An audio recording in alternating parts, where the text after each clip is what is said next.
Je vais réaliser une petite sculpture qui fait partie d'une collection qui s'appelle Les Jolies Dames, en hommage à Jeu de Dames.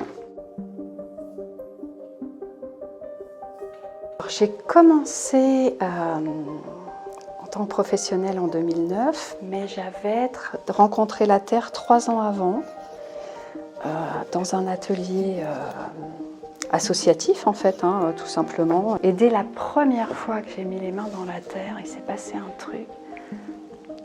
Ça arrive pas souvent dans la vie, moi ça m'est arrivé 2 fois où je me suis sentie vraiment à ma place. Et j'ai su ce jour-là que j'arrêterai jamais.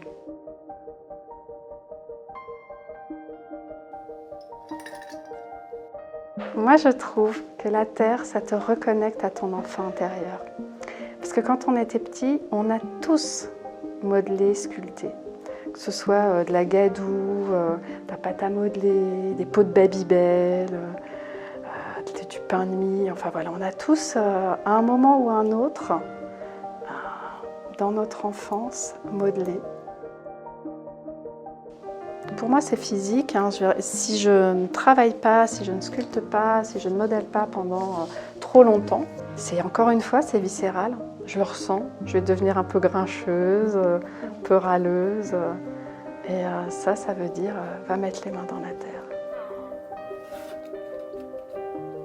Le raku, c'est une technique de cuisson, certains disent japonaise, en fait c'est coréen. On impose un choc thermique à la terre, donc une fois qu'on a émaillé la pièce, on va la mettre dans un four à gaz ou à bois. Et on va faire une montée en température jusqu'à 1000 degrés, mais là par contre très rapide, en 1 heure c'est fait. Et ensuite, quand on a atteint les 1000 degrés à peu près, on ouvre la porte et on sort les pièces du four directement. Ce qui va produire un deuxième choc thermique qui lui va faire craqueler l'émail. Et après, pour révéler ces craquelures, en fait, j'enfume. Et donc cet enfumage va révéler les craquelures. C'est vrai, c'est dangereux. On joue avec le feu. Je crois que c'est ce que j'aime. C'est mon étape préférée, en fait. C'est pour ça que je fais du raku. Et après, il y a encore une étape de nettoyage.